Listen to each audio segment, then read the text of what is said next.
try to gain from the seminars, what they want the atmosphere to be like. You know, ultimately they're the teaching staff, the staff that run it, so they should definitely have a good say. And I spoke to past GTAs, of which I had brilliant seminar experiences with, of which, you know, one went to second place in the teaching awards, brilliant seminar leaders, and I wanted to understand what their ethos was and how they go about creating these great seminars that I've experienced. And also, a few months ago, Derfel Owen came up to me and was like, 2 years ago, history did a very similar project and gathered very similar data, and perhaps that would be helpful for you as well. So from that point onwards, a lot of credit goes to the information that I've been able to draw from their past project as well. However, it's interesting that 2 years ago, history had the same issue which they overcame, but hadn't been shown about or dispersed across the university, in which it could have been helpful in certain areas, like ancient history. But all this information created a slight problem for me, and me being me, I decided to be difficult for people who are supervising me, like Alex, and I changed my mind on what I wanted to do. And I decided that a uniform structure was not the best idea. And it wasn't, you know, there are different modules, there are different types. In classics we have language seminars as well, which don't work in the same way whatsoever, so I can't expect to force a seminar structure on them. We use different materials and different source types. I can't expect to force a uniform structure on them either. So I decided to, perhaps condescendingly, put together a presentation for my department and I'll give them all the information that I've gathered. I'll give them some advice, my ideas, and let the experts deal with it, you know, in a way that I would be central to, but I'd have more support around me and we could come up with a way of dealing with this. Which I haven't done yet and I've decided not to do. Okay. And I changed my mind once again. And it became apparent that I think the best way to deal with this issue from a student perspective is to deal with the source. And I thought back to my first seminar experiences in first year, and that's where I think the problem really lies with ancient history and classics, certainly. What are we expecting students to do? They come into university having never had a seminar before, you know, meeting these academics and being in a discussion environment with them. You know, what are they expected to do? What are they expected to bring to the table? We expect them to present. What are we expecting them to present about, and how are we expecting them to present it? You know, these were questions that I had been asking and that I continue to ask when I entered every individual module. What did different seminar leaders want? And therefore, I think that's where the problem lay.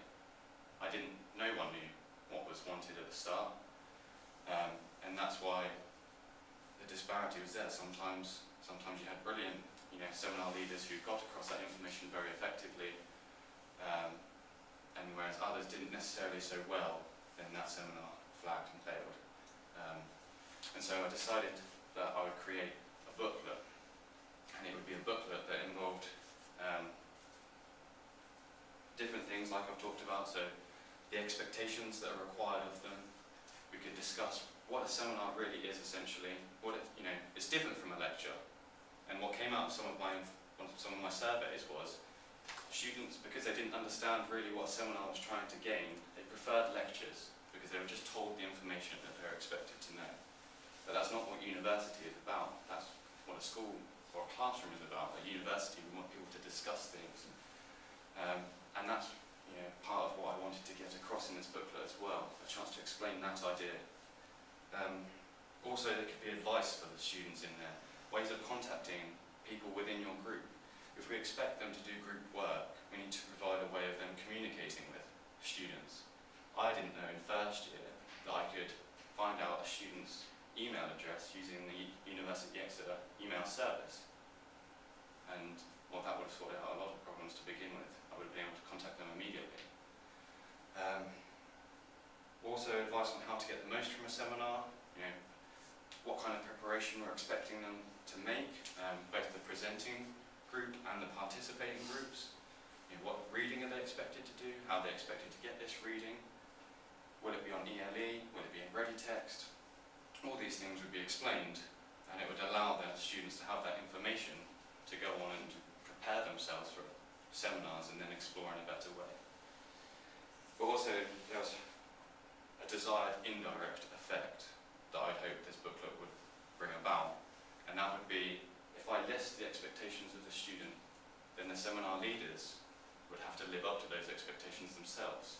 If I was telling students that information would be put on ELE, which it should be, or in ready text, then the seminar leader would be forced to do that, whereas sometimes it had gone amiss or offline, wouldn't be provided, and that would result in a terrible seminar. And also, it's a chance to explain certain things. You know, we could finally lay aside the debate as to whether an individual should be marked on an individual basis or within a group, and there would be an opportunity to explain to the student, we're going to mark you perhaps as a group, but we're going to mark you as a group because these are the skills we want you to learn. We understand it affects your degree, but if you have a problem within your group, it's about gaining the skills to overcome that problem, rather than, you know, not necessarily knowing what to do with if a problem arises within a group and how to deal with it. There's a chance for you to overcome it, and then provide you with skills that employers like. And then finally, ongoing issues surrounding seminars that perhaps will continue to plague seminars, but I don't necessarily have the answers to, don't think anyone else necessarily has the answers to, but how to promote greater participation. You know, you'll invariably have individuals who are introvert and extrovert, and you have overbearing students who will lead the seminar naturally, but also you want to promote those quieter students to more engagement and more discussion so they can gain the most from the seminar also. And also, how do you create the right atmosphere within a seminar? Is it the student's role to do that, in order to do the preparations, they come with plenty of things to talk about? Or is it the seminar leader's role in order to do that? And to what extent does the seminar leader facilitate discussion? To what extent does he provide information? But then also he needs to be careful of that line where it becomes more like a lecture in a seminar. And those are ongoing issues that perhaps will always be issues within seminars across the university. I don't have any information about how well the booklet will do, because that will come after, and it rolls out to first years hopefully come September, and hopefully that will result in better seminars.